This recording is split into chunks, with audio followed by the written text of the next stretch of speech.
Bonjour à tous, bienvenue dans ce webinaire dédié à la franchise comme solution de développement pour votre entreprise. Je m'appelle Christophe Tourneur, je suis responsable communication et développement d'IRCE et donc je suis en présence de Catherine Gaulier. Bonjour. Alors, comment dire, euh, petite explication, j'ai pas de masque pour l'instant parce que voilà, pour que vous me compreniez mieux. Après, je vais laisser la parole à Catherine et je me mettrai sur le côté avec le masque. Et oui, c'est quelle période. Donc j'espère que vous nous entendez bien et que le son est bon, que l'image est bonne. Sinon, on a une personne, Rama, qui nous assiste chez Webikio, qui peut répondre à vos problèmes techniques. Un petit mot sur l'IRCE. L'IRCE, c'est l'Institut régional des chefs d'entreprise. On est une association à but non lucratif dont le but est d'accompagner les porteurs de projets, création, reprise d'entreprises et les entrepreneurs, les chefs d'entreprise donc déjà implantés, principalement en région sud, mais avec le digital, on est de plus en plus, notre accompagnement s'étend de plus en plus dans toute la France, et c'est le cas donc avec les webinaires Webikio.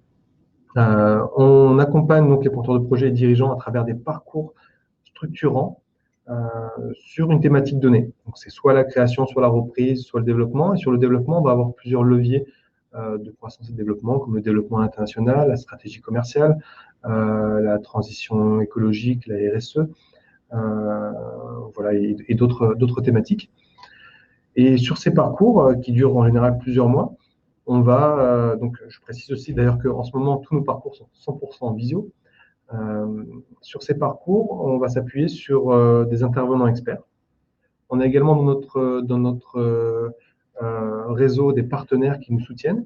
Et aujourd'hui, j'ai la chance d'avoir à mes côtés Catherine Gaulier, qui est les deux à la fois. À la fois, elle représente Banque Populaire Méditerranée, qui est un partenaire qui soutient l'IRCE, et elle est intervenante expert sur les questions de franchise. Donc, je vais te laisser parler, Catherine. Juste avant, je voulais vous préciser qu'on pourra répondre à vos questions. On est ensemble pour à peu près 45 minutes. On pourra répondre à vos questions à la fin du webinaire pour que ce soit plus pratique et plus fluide. Et vous pourrez voir ce webinaire en replay pour ceux qui l'auraient manqué, si vous connaissez des personnes qui s'intéressent. Donc, il sera disponible en replay. Et dernière chose, donc là, en 45 minutes, on va faire le tour d'un maximum de questions. On ne pourra pas forcément tout voir. Mais ce sujet-là, on va le traiter plus en profondeur lors d'un atelier qui aura lieu le 7 avril. Donc, je vais vous mettre le lien dans le chat et je vous invite à vous inscrire. C'est un atelier gratuit et ouvert, comme ce webinaire, mais un atelier de 3 heures, 3 heures et demie. Donc, on va pouvoir aller plus en profondeur sur chaque question. Je vous invite vraiment à vous inscrire. Profitez-en. Et donc, voilà, je vais laisser la parole à Catherine qui va vous en dire plus sur ce sujet. Merci beaucoup, Christophe. On va attendre le jeu de... Voilà. Coucou, bonjour à tous. Écoutez, le sujet a été posé suite à une réflexion et une remontée de différentes agences Banque Populaire Méditerranée qui n'ont cessé ces derniers temps de me signaler qu'effectivement, il y avait de plus en plus de personnes qui, sous la pression de ce que l'on vit avec la crise sanitaire, se posaient des questions pour le développement de leur entreprise et effectivement se poser la question de la franchise. Et on s'est dit que ça pouvait être intéressant de pouvoir partager avec ceux qui étaient intéressés sur comment, en tant que banquier, on approche un projet de développement porté par une jeune enseigne ou par un nouveau réseau. Ah oui, je n'ai pas utilisé les slides. Vous pourrez les voir en replay. Vous pourrez les voir en replay. Voilà. Alors, on va d'abord, si vous voulez bien, prendre le temps de bien poser de quoi on parle. Et je vous propose en fait de deux approches pour bien définir le sujet. Une approche économique macro, en me basant essentiellement sur l'enquête annuelle que les banques populaires font tous les ans avec la Fédération française de la franchise sur l'état de l'art et les dynamiques du monde du commerce associé. Et puis une approche aussi juridique, tant derrière ce mot de la franchise, on a une pléthore de différents types de contrats et de coordination dans les réseaux. Ce sera juste du B à bas, je vous rassure. C'est très, très important sur ces points-là, bien sûr, d'aller voir un avocat. Le commerce organisé, c'est quoi? Alors, le point qu'il faut avoir en tête, et qui est souvent quelque chose qui est un peu iconoclaste, c'est que la belle image d'Épinal que l'on a du boulanger du coin, du chocolatier du coin, etc., le commerce indépendant pur en France aujourd'hui, c'est simplement 10% de la totalité des réseaux commerciaux en France. Et le commerce intégré, c'est-à-dire avec des succursales, est un modèle aujourd'hui qui est très prégnant avec 43% de la totalité des commerces. Je suis surpris, mais tu vois, voilà, ça c'est déjà une première idée un peu iconoclaste à avoir en tête. Et en fait, le commerce associé ou commerce organisé, qui veut dire tout simplement qu'on est sous une forme de réseau de commerçants qui vont être juridiquement indépendants, mais qui vont s'associer pour optimiser une plateforme d'achat, des techniques de commercialisation, des techniques de communication pour, sur une même enseigne ou en vue de l'exploitation d'un même concept, eh bien, ça représente 48% de la totalité du commerce aujourd'hui. Et dans cette organisation, la franchise au sens strict juridique du terme, c'est 17%. Ce commerce associé, ce commerce organisé est dans une franche dynamique en France depuis déjà 10 ans. Nous avons vu, nous, au fur et à mesure de ces enquêtes annuelles, monter le flot de la mutualisation et de la coopération au sein du commerce et des services. Doublement des réseaux en 10 ans. En 2019, la Fédération française de la franchise comptabilise 2049 réseaux de franchise.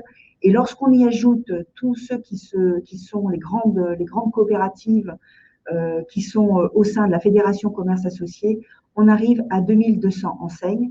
Et vous avez dans ce slide, effectivement, toute la dynamique sur les 10 dernières années du mode de commerce organisé, qui est vraiment quelque chose qui est un phénomène patent et très sous-estimé en fait par monsieur et madame tout le monde. On est vraiment en France le premier pays d'Europe en termes de commerce organisé. On est leader sur la franchise et c'est tellement vrai que c'est le code de déontologie français qui sert de référence au code de déontologie sur la franchise en Europe. Donc, lorsque on est dans ce type de logique, on est en train de rejoindre une forme d'organisation du commerce qui est en dynamique, qui est en croissance. Et on rejoint un écosystème qui a déjà des acteurs très bien installés. Vous retrouvez sur ce document les grands chiffres, hein, franchise, coopérative. Ce qu'il faut retenir, c'est qu'effectivement, c'est un marché qui pèse aujourd'hui 227 milliards de chiffres d'affaires annuels, que l'on est rendu aujourd'hui à près de 130 000, 129 400 points de vente qui sont sous des enseignes, dans des réseaux, avec donc ces mutualisations de services, et que ça représente plus d'1,3 million d'emplois.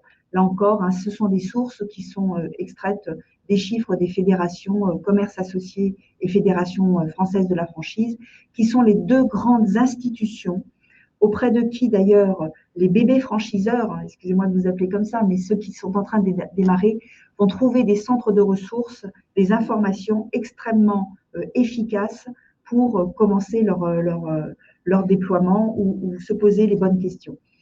On trouve aussi dans ce monde, dans cet écosystème du commerce organisé et du commerce par association, des médias très spécialisés.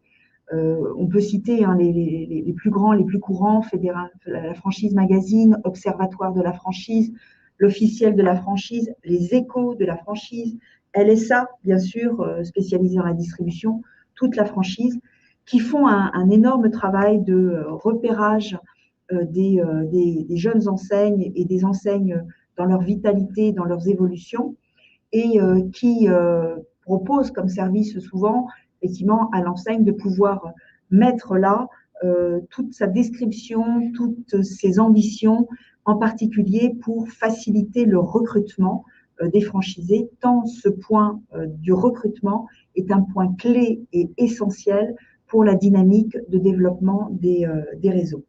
Et là encore, avec ce que nous vivons des conséquences de la crise sanitaire dans le monde de la distribution, Tous ces acteurs sont et bien évidemment très mobilisés pour accompagner le gouvernement dans le plan de relance sur le monde du commerce très touché par les différentes mesures.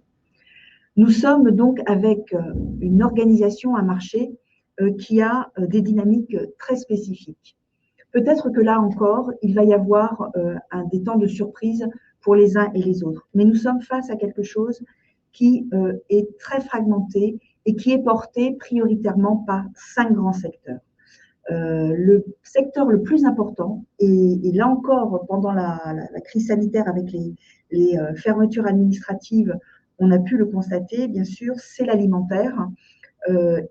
Sur cette année 2020, on a vu la montée en puissance de l'alimentaire, du vrac et du bio.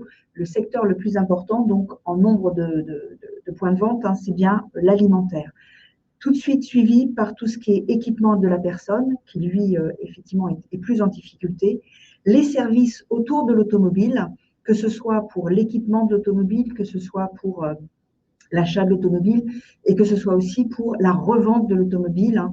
Peut-être qu'en ce moment, vous voyez des pubs, par exemple, sur des réseaux comme Aramis ou autres.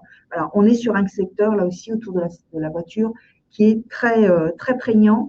Tout ce qui est commerce spécialisé et bien sûr l'esthétique et la coiffure, qui sont là aussi des réseaux majeurs dans le paysage de la distribution en commerce organisé en France. D'où la grande question qu'on a eue encore récemment de essentiel, non essentiel, et qui reste encore en suspens pour les centres esthétiques. Là où vous, peut-être à des idées préconçues, on peut avoir quelque chose d'un peu différent de ce qui nous est renvoyé par le terrain, c'est que 48% des réseaux de franchise en France ont moins de 50 points de vente. Je répète, 48% ont moins de 50 points de vente. Nous sommes dans des dynamiques de marché fragmentées, dispersées. Il y a énormément de réseaux qui sont avec effectivement une dizaine, une quinzaine de points de vente. En fait, on a le détail là dans le schéma qui vous est présenté. Les grands de la distribution en réseau, c'est de 150 points de vente et plus, c'est seulement 23% des commerces en franchise.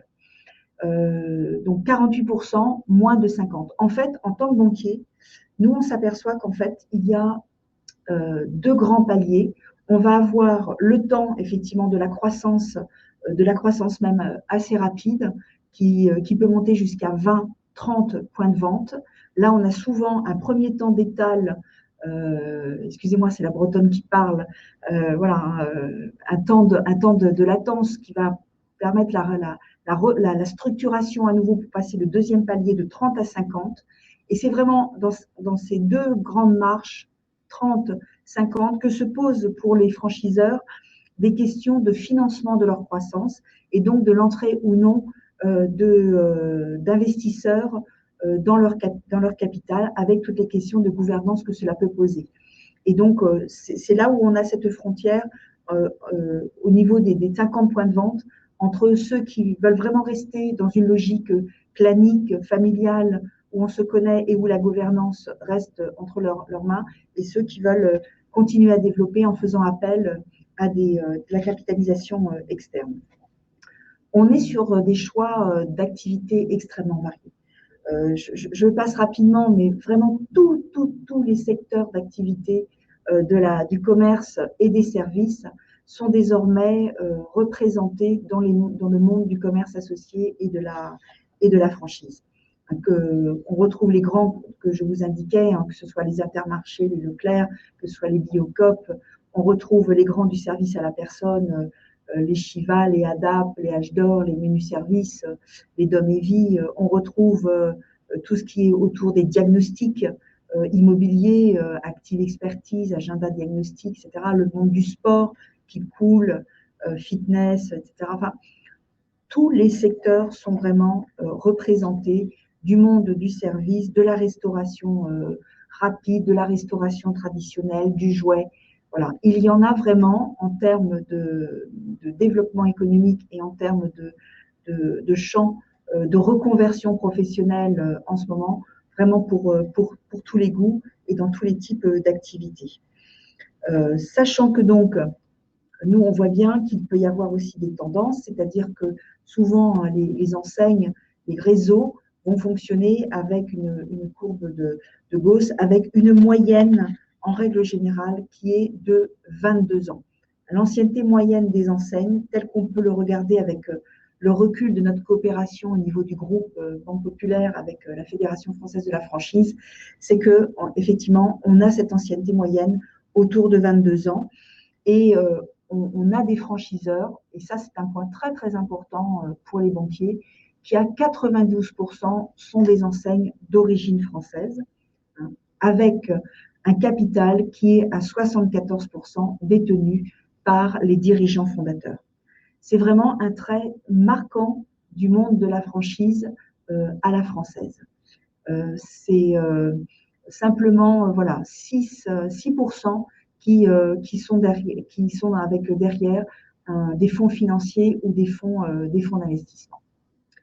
Ces franchiseurs, donc comme je vous le disais, aujourd'hui sont, depuis ces 10 dernières années, dans une dynamique de croissance. 95%, et là c'est vraiment les derniers chiffres de notre enquête annuelle, celle qu'on a fait en fin 2019, début 2020, 95% des franchiseurs avaient offert au moins un point de vente au cours des 12 derniers mois.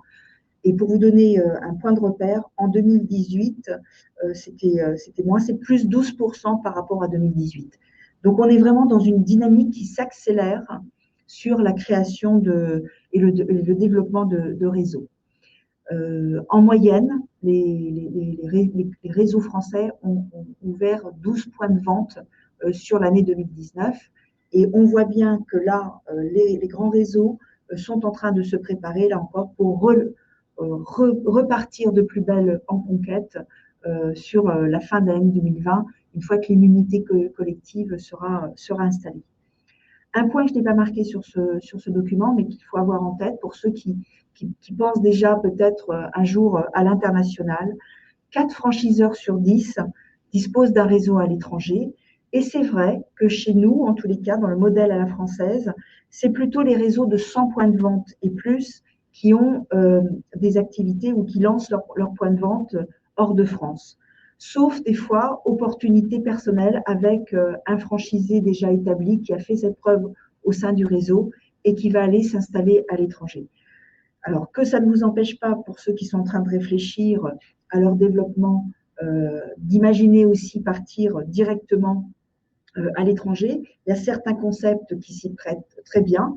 Justement, le 7 avril prochain à l'atelier, on aura le plaisir d'accueillir Carré d'Artiste qui fera son témoignage et qui, effectivement, dès le départ, a réfléchi sur un développement au niveau des grandes métropoles européennes. Donc, on le retrouvera sur l'atelier. Toujours un petit peu dans les chiffres, un peu iconoclastes, on va parler sous, on va parler argent. Effectivement, les franchiseurs, quel chiffre d'affaires ça génère lorsqu'on se développe, lorsque l'on cesse d'avoir simplement ses succursales et qu'on se développe en franchise? Eh bien, il faut avoir en tête que les têtes de réseau génèrent aujourd'hui un chiffre d'affaires annuel médian en dehors des franchisés, donc vraiment ce qu'ils gagnent avec leur succursale et surtout avec leur tête de réseau, on est sur un chiffre d'affaires moyen à 17,6 millions d'euros. C'est pas si énorme que ça. C'est pas si énorme que ça. On aurait pu s'attendre à quelque chose de beaucoup plus développé. En fait, 39% des franchiseurs réalisent un chiffre d'affaires de moins de 10 millions d'euros en 2019. Vous allez me dire, mais c'est déjà important. Oui, mais il faut bien regarder les chiffres que l'on met sur les jeunes réseaux en particulier, où on est avec 39% qui font moins de 10 000 euros. Ça vient du fait qu'on a énormément de services qui se sont développés sur ces 15 dernières années, avec un chiffre d'affaires dans le monde des services qui est de 4,8 millions d'euros. contre 32,7 millions dans le commerce.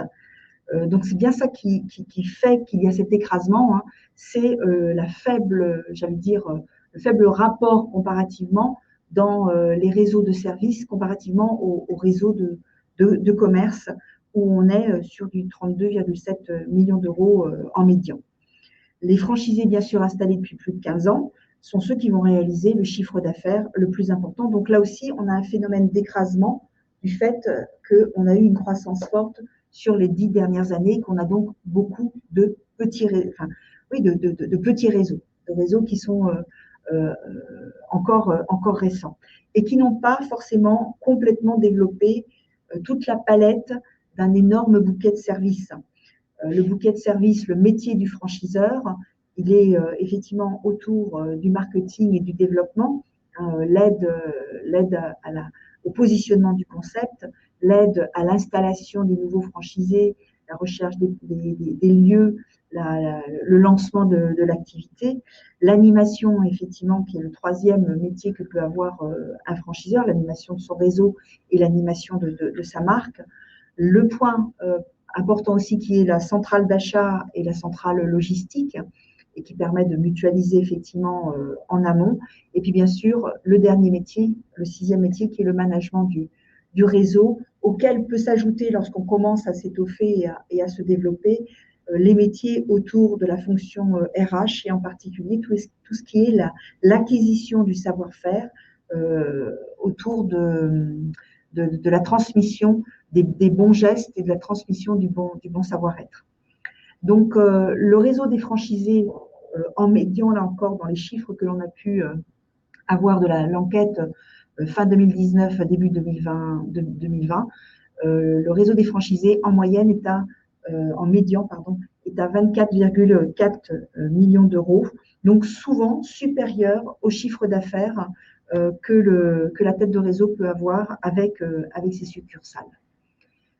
Donc, bien retenir l'idée que quand on se lance en franchise et qu'on lance son réseau, ce n'est pas tout de suite, hein, c'est vraiment au fur et à mesure de l'épaisseur des bouquets de services que la rentabilité de la tête de réseau va pouvoir s'acquérir. Dernier point sur la cartographie un petit peu de qui sont les franchiseurs en France et comment ils fonctionnent et pour ceux qui sont déjà établis. Ça ne vous étonnera pas, on est dans des métiers dans des logiques de cooptation, de clans.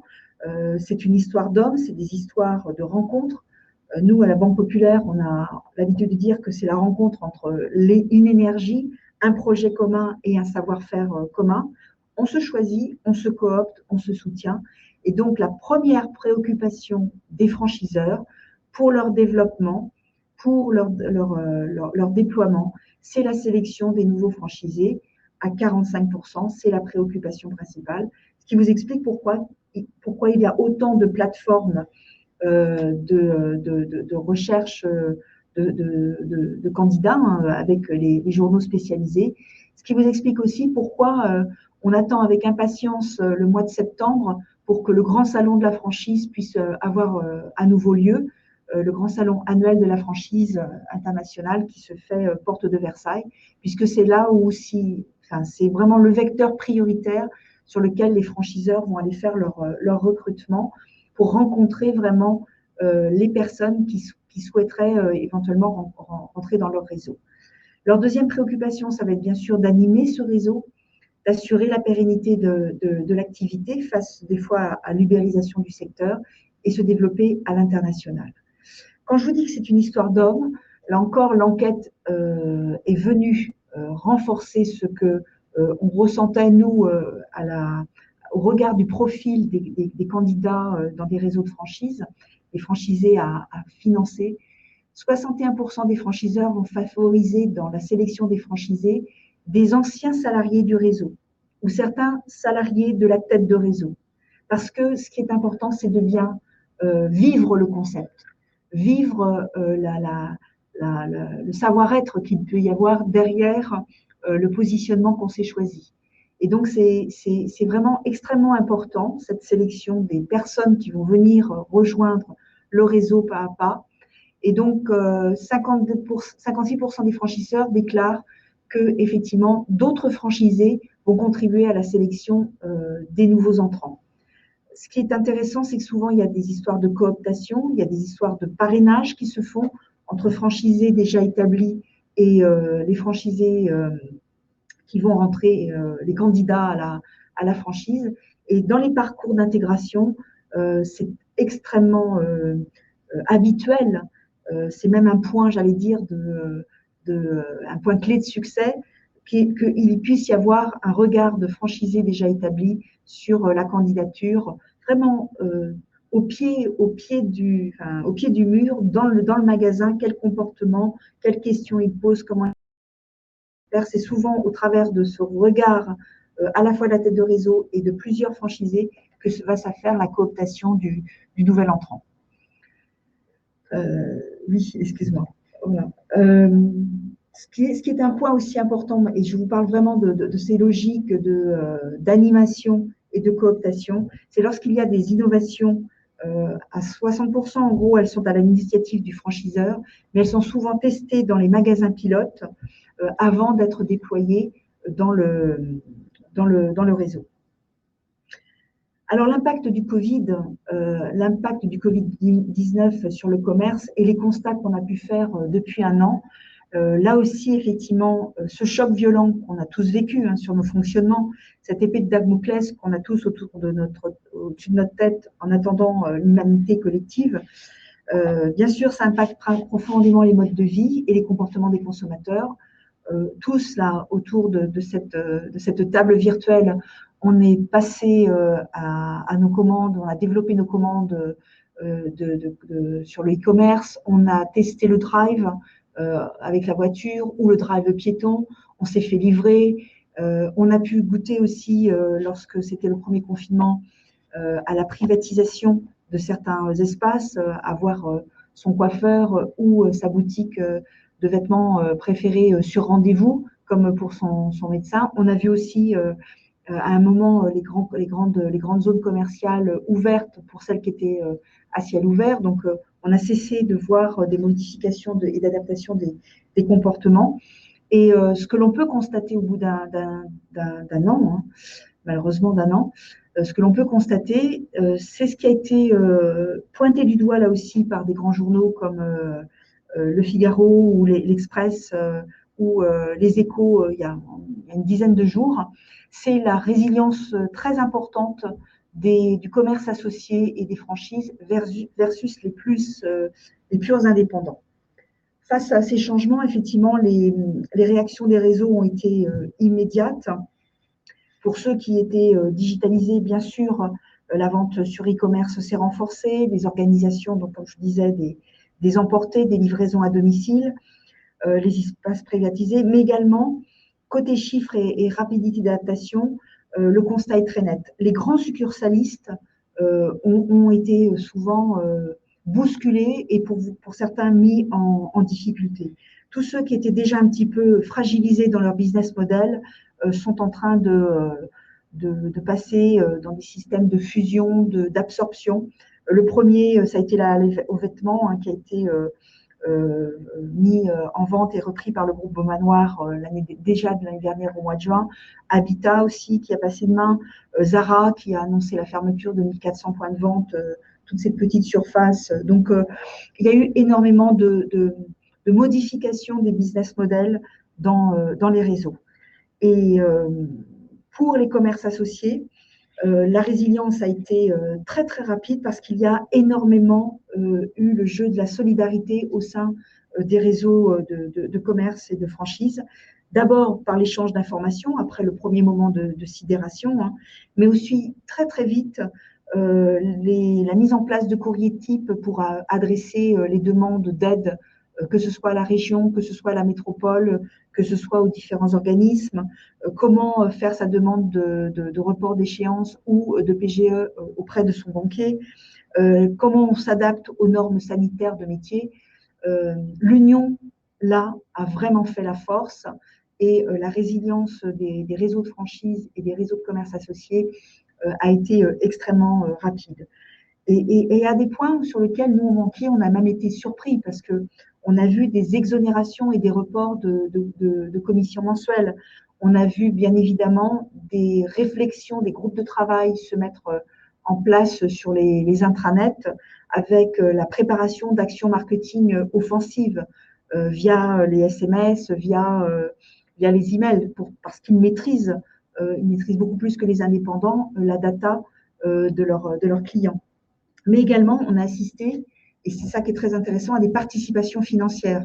Les franchisés les plus établis aidant en termes de trésorerie les plus juniors. Donc oui, le constat que l'on peut faire, c'est que face à ces inconnus que sont la vitesse de la reprise de la consommation en fin d'année 2021 et quel sera le niveau de pouvoir d'achat, c'est clair pour nous en tant que banquiers que les réseaux de franchise, les réseaux de commerce associés ont montré une vitesse d'adaptation extrêmement remarquable. Voilà pour, je dirais, poser ce qu'est pour nous les réseaux de franchise. On va passer à un deuxième point qui est l'approche juridique. Alors, là encore, hein, moi je vous parle de B.A.B.A. parce que c'est vraiment les avocats qui pourront et qui seront là pour vous accompagner d'une manière très précise sur le contrat qui sera le plus adapté par rapport non seulement à votre concept, mais également et surtout par rapport à votre niveau d'ambition en termes de développement. On s'est fait une synthèse au sein de notre équipe en mettant un tableau récapitulatif des différents types de contrats avec les grands points clés entre les contrats. Quels sont les contrats que l'on voit dans le commerce associé? La franchise, bien sûr, la licence de marque, la concession, la commission affiliation et la coopérative. Celui qui est le cœur hein, du commerce associé, c'est celui sur la licence de marque ou le partenariat. C'est le plus simple, c'est le plus basique. C'est le contrat par lequel le titulaire d'une marque va conférer à un tiers le droit d'apposer sa marque sur ses propres produits ou d'en faire un usage commercial. Donc, elle se met souvent avec une clause d'exclusivité territoriale, mais ce n'est pas obligatoire, ou une clause d'approvisionnement, mais là encore, ce n'est pas obligatoire. C'est le contrat le plus léger. Ce qui est important, c'est que la licence doit impérativement avoir fait l'objet de la part de la tête de réseau à une inscription à l'INPI pour être opposable à des tiers. Donc, là aussi, on va retrouver, hein, même dans un contrat de licence de marque, l'obligation de faire un document d'information précontractuelle. Donc, tous ces points-là, bien sûr, on les détaillera dans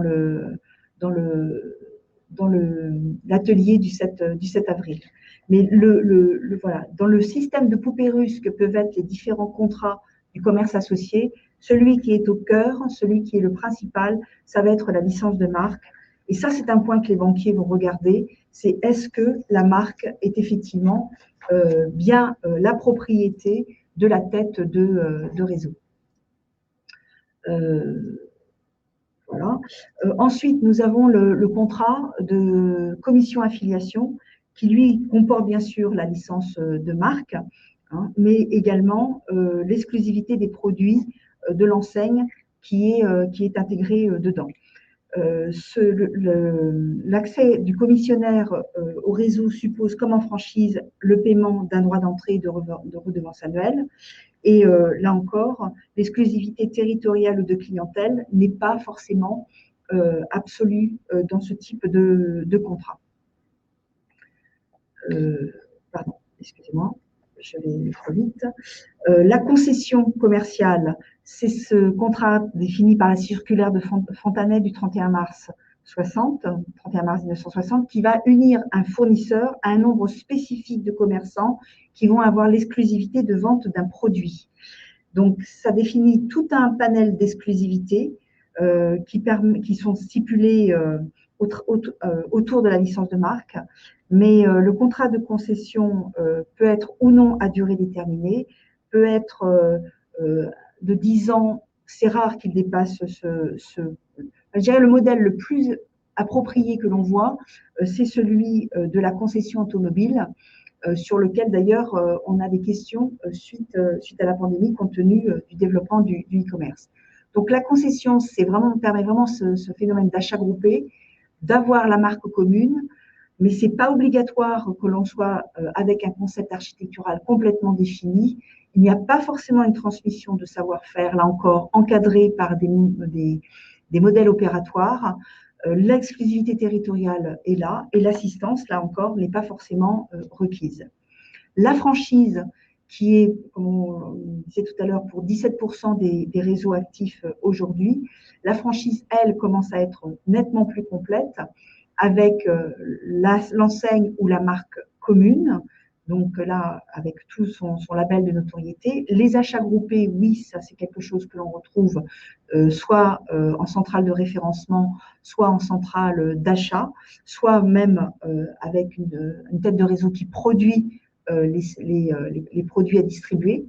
Un concept architectural clairement déterminé et qui fait partie intrinsèque du concept. Un savoir-faire clairement là aussi défini. Une exclusivité territoriale, c'est la majorité des cas et c'est souvent lié du coup au niveau de droit d'entrée qui va être requis. Et puis de l'assistance, oui aussi. Donc c'est un des contrats les plus complets avec le dernier qui est celui de la coopérative. Où là, la coopérative de commerçants, on est sur une logique un petit peu différente, un petit peu inversée, où ce sont des commerçants qui, ensemble, se sont retrouvés pour faire des achats communs et une logistique commune et piloter un effort commun avec un principe d'égalité au sein de la franchise pour une disposition des voies par associé, quel que soit le montant de sa participation dans le capital, et un principe très important d'exclusivisme. C'est-à-dire que la coopérative ne fournit des services qu'à ses membres. Alors qu'on peut avoir, par exemple, des modèles de contrat où la tête de réseau va avoir le réseau de franchise ou va avoir le réseau de concessionnaires, mais peut réserver aussi sa plateforme, par exemple, d'achat à d'autres distributeurs. Donc, c'est toutes ces subtilités qu'il vous faudra très précisément poser dans un dialogue avec votre expert comptable et votre avocat pour bien poser le contrat de distribution qui sera le plus adéquat. Et pour cela, là j'essaie d'aller un petit peu plus vite, excuse-moi, et pour cela, il est important de bien s'entourer et de bien s'informer.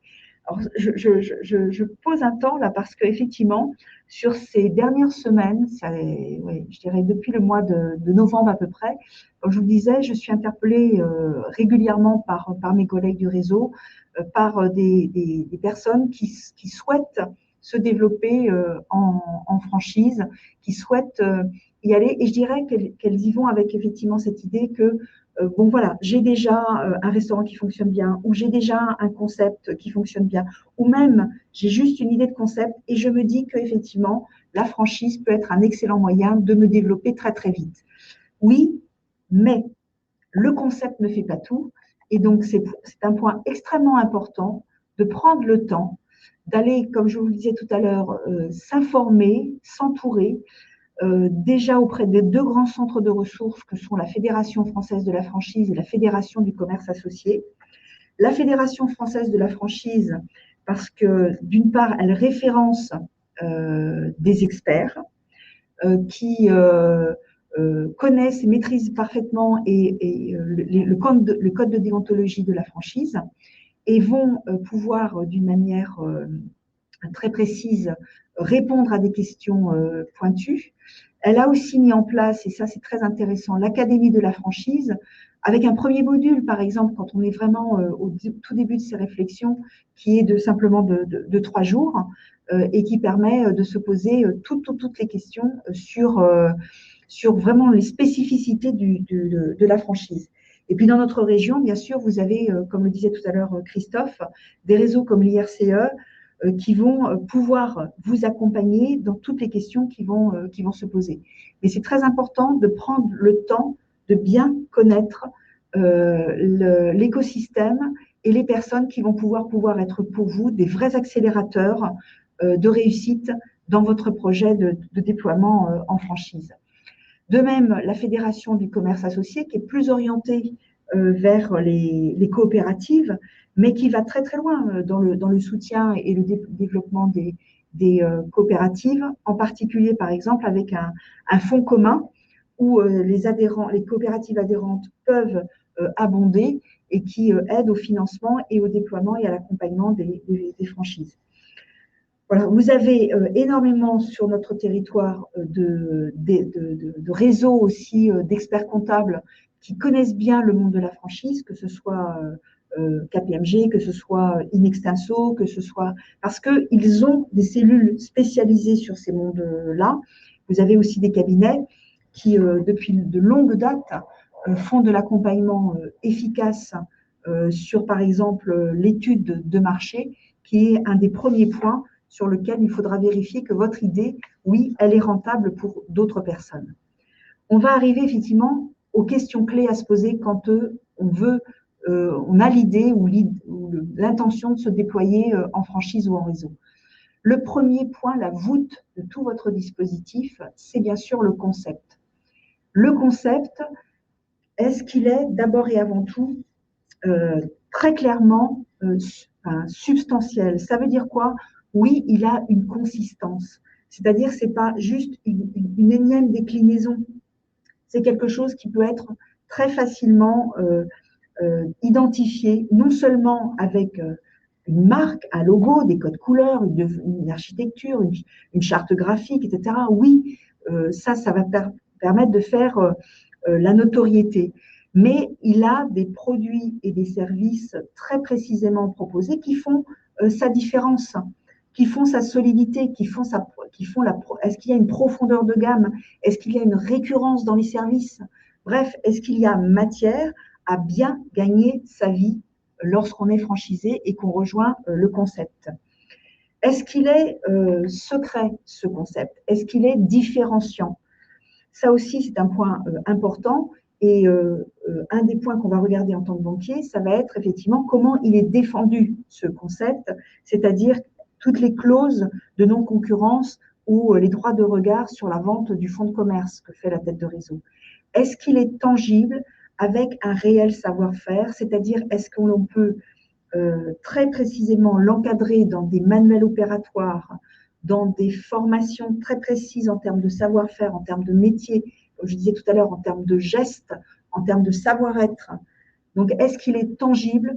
Est-ce que c'est quelque chose qui, du coup, permet une réitération? C'est le point que le banquier va regarder d'une manière très précise. Pardon, excusez-moi, je vais trop vite. C'est est-ce qu'il est réitérable? Et donc, est-ce qu'il y a eu déjà un pilote qui a montré ses preuves en termes de rentabilité de chiffre d'affaires et cela dans la durée. Je vois beaucoup de réseaux, on voit souvent des réseaux se déployer et pourquoi pas avec peut-être à peine un an de chiffre d'affaires. Oui, c'est bien, l'idée peut être intéressante et on veut aller vite parce qu'on veut déployer son réseau avant que peut-être le concept ne soit édulcoré ou pris par d'autres. Mais il n'empêche que vos franchisés seront d'autant plus accompagnés facilement par les banquiers qu'il y a quelque part la preuve tangible que le concept est rentable. Donc, les étapes par lesquelles on doit passer lorsqu'on est un candidat à développer un réseau de franchise ou un réseau à son nom, un réseau de distribution en commerce associé. Il va y avoir le temps, on va dire, de la conception. Alors, c'est celui-là sur lequel souvent on se rencontre au niveau de l'IRCE ou au niveau parce que en plus, c'est le moment où effectivement on est dans la jubilation de la création. On a posé sa marque, on la dépose à l'INPI, on a bien son concept. Son concept va révolutionner le monde. Ça, c'est parce qu'il part de nos tripes, parce qu'il part de notre passion, parce qu'il part de notre plaisir. Et donc, on le pose bien. Et puis, on va avoir la première confrontation avec le réel qui va être l'étude de marché. Et ça, ce point est extrêmement important.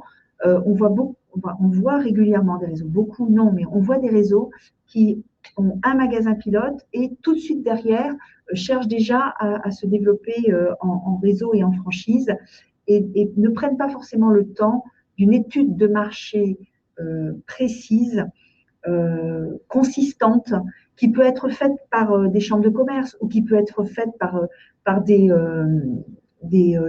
organismes spécialisés.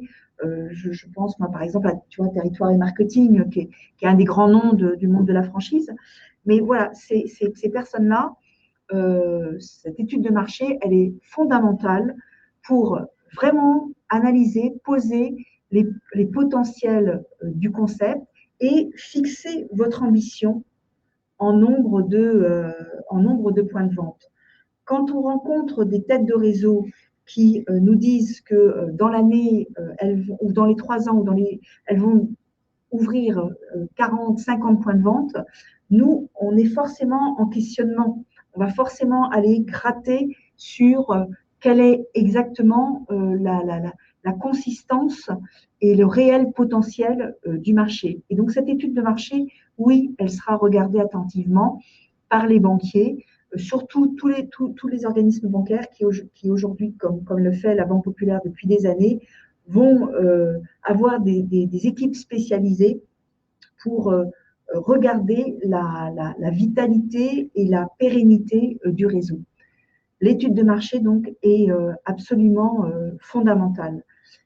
Deuxième grand moment de confrontation avec une première réalité, même quand on est encore de ce temps de la conception, c'est le business plan, que l'on va bâtir souvent, comme je vous le disais, avec son expert comptable. C'est un business plan classique d'entreprise qui va contenir, et nous, en tant que banquiers, on va réclamer tous les prévisionnels, bien évidemment, tous les chiffres clés du projet, tous les investissements. Et puis, on va regarder très précisément, comme je vous disais tout à l'heure aussi, le bouquet de services que vous imaginez pouvoir proposer rapidement aux personnes qui vont venir vous rejoindre. Et un point qui va se poser tout de suite, dès le départ dans la conception, c'est la force capitalistique qu'il y a au démarrage. C'est-à-dire nous indiquer que l'on veut se développer en réseau très très rapidement avec une tête de réseau qui a un capital à 1 000 euros, ça va prendre du temps. Voilà. Ça va être peut-être un petit peu plus difficile que les ambitions qu'on s'est mises au départ. Le vrai moment de confrontation à la réalité, et là où vraiment nous on va regarder comment il fonctionne et il vit, c'est le pilote et sa réitération gagnante. Donc à minima d'avoir un point de vente qui a fait, et là vraiment je parle au minima minimorum, un exercice complet d'activité.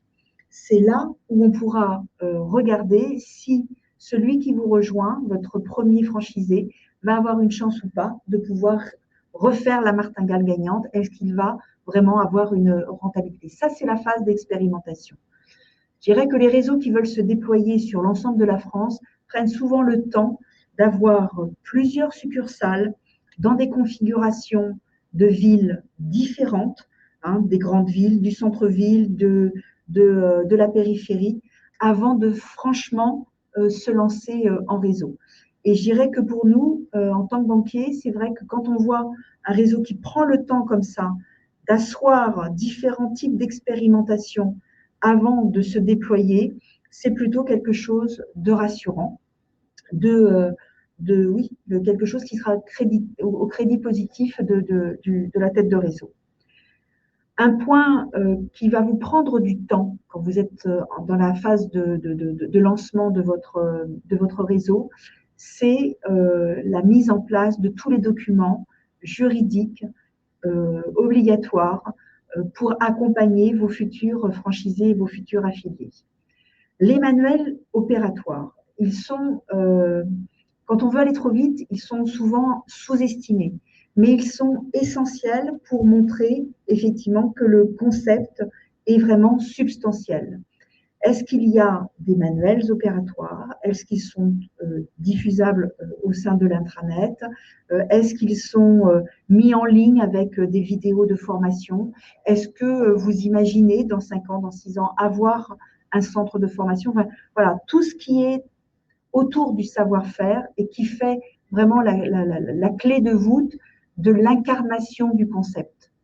Donc, c'est ce document-là qu'il va falloir prendre le temps de rédiger précisément avec un avocat, avec peut-être voilà, les personnes des franchiseurs qui sont déjà établis pour bien comprendre que c'est extrêmement important de déposer le savoir-faire dans quelque chose qui est tangible.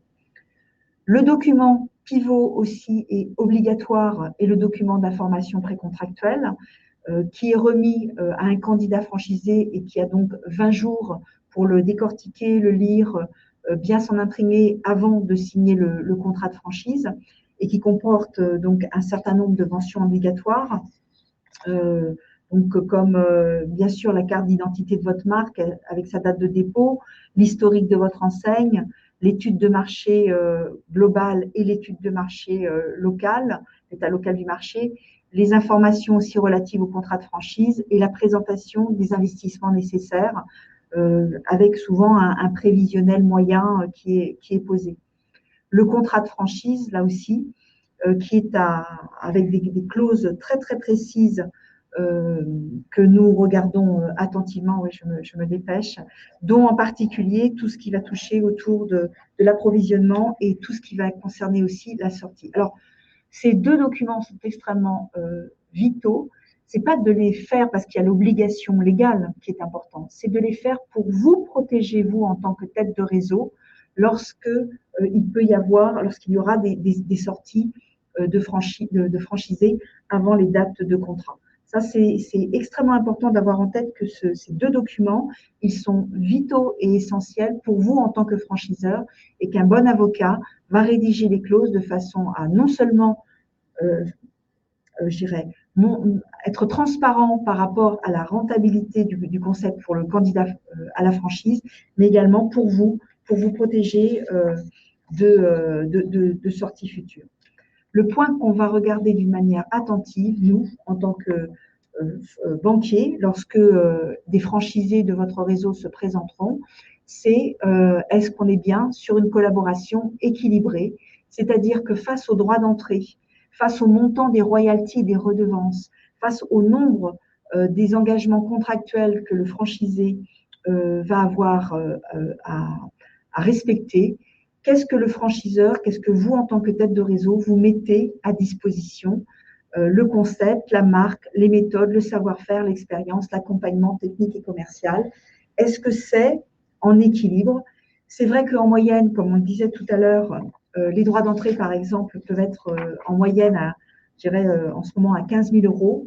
Mais par exemple, pour un franchiseur débutant, c'est parfois peut-être un peu élevé compte tenu de l'expérience qu'il peut mettre en place et en avant pour conquérir et donner envie de le rejoindre. Donc, en tant que banquier, oui, c'est vrai, et vous l'avez compris avec tout ce que je vous ai dit sur la résilience des réseaux de franchise, on aime les réseaux de franchise et on aime les franchisés parce qu'il y a cette qualité d'accompagnement, mais également parce que les franchises et les réseaux s'installent souvent dans des villes de plus petite taille, de 33% de moins de 20 000 habitants, parce que également, comme on voit que les franchisés sont souvent des personnes qui souhaitent rester dans leur région d'origine pour 76% d'entre eux. Et pour nous, en tant que banquier de proximité, c'est un point important pour favoriser, faciliter la vitalité économique de zones géographiques. Donc, on est vraiment dans de l'accompagnement de proximité et c'est pour ça que l'on accompagne facilement les franchisés, d'autant plus que le taux de survie, lorsqu'on est dans un réseau de franchise ou un réseau de commerce associé, est de 95% contre 40% pour un pur indépendant de commerce de détail, 53% pour les services. Je vais peut-être, voilà. L'autre point sur lequel on insiste, nous, et sur lequel on est en faveur pour aller vers de l'accompagnement de franchisés, c'est cette digitalisation de la relation qui est largement facilitée par tous les services que les têtes de réseau peuvent avoir mis en place. 61% des franchiseurs offrent bien sûr la possibilité à des consommateurs de mettre des avis. 30% des franchisés étaient déjà avec du click and collect équipés pour ce click and collect. 7 franchisés sur 10 étaient déjà avec le paiement sans contact avant la pandémie. Et bien évidemment, ce qu'on a vécu depuis un an a renforcé cette tendance. Donc, on est vraiment, maintenant, toutes les banques ont dans leurs services des services spécialisés qui prennent le temps de connaître les réseaux de franchise, de les accompagner. Nous, c'est ce qu'on fait à la Banque Populaire depuis maintenant très longtemps. Nous sommes au sein des banques populaires plusieurs à avoir ces compétences et nous suivons et nous accompagnons les têtes de réseau dans leur déploiement, en particulier en France, en recommandant, une fois qu'on les a bien, j'allais dire, connues, reconnues et on a bien vu avec elles quels étaient leurs points clés, on accompagne leurs franchisés sur l'ensemble de la France. Donc, j'espère vous avoir brossé un premier jet pour peut-être vous poser les bonnes questions. Et puis, effectivement, nous avons le 7 avril où on pourra se retrouver après avoir peut-être répondu à un certain nombre de questions là tout de suite. Merci Catherine. J'étais un petit peu rapide. Non, c'est pas. On a un petit peu débordé, mais vraiment, merci beaucoup Catherine. On a beaucoup de chance d'avoir un partenaire qui soit aussi expert dans son domaine. Et je sais que tu es intarissable sur le sujet et tu as fait un gros effort de synthèse malgré tout, même si on a un petit peu débordé. On a eu un contenu dense. Je suis désolée, hein, c'est vrai. Très bien, c'était super. Voilà, alors si vous avez des questions, je vous invite à les poser dans le chat. Donc c'est sur la droite, hein, le chat des participants. Je vous ai mis aussi le lien vers l'atelier du 7 avril. Pour retrouver, je vous l'enverrai par mail aussi après coup. Donc n'hésitez pas, on a quelques minutes là, pour traiter les questions. Et puis bien sûr, je reste à votre disposition hein, si vous avez des questions plus précises en direct. Vous avez mon adresse email qui s'affiche. Vous retrouvez aussi l'enquête nationale sur la franchise sur le site des banques populaires où vous avez le détail de tout ce que... Alors, cette enquête, on l'a fait tous les ans hein, avec la Fédération française de la franchise et c'est une mine d'informations sur, effectivement, comme on parlait tout à l'heure, des bouquets de services qui peuvent être offerts par d'autres franchiseurs, sur comment se fait, quels sont les profils des franchisés, quelle est la vitalité par nature d'activité. Enfin, voilà, elle est assez complète et assez référente dans l'écosystème de la franchise. Voilà. Alors, pas de questions dans le chat, parce que tout a été très clair. Donc, effectivement, n'hésitez pas pour toutes vos questions à contacter directement Catherine aussi. Hein.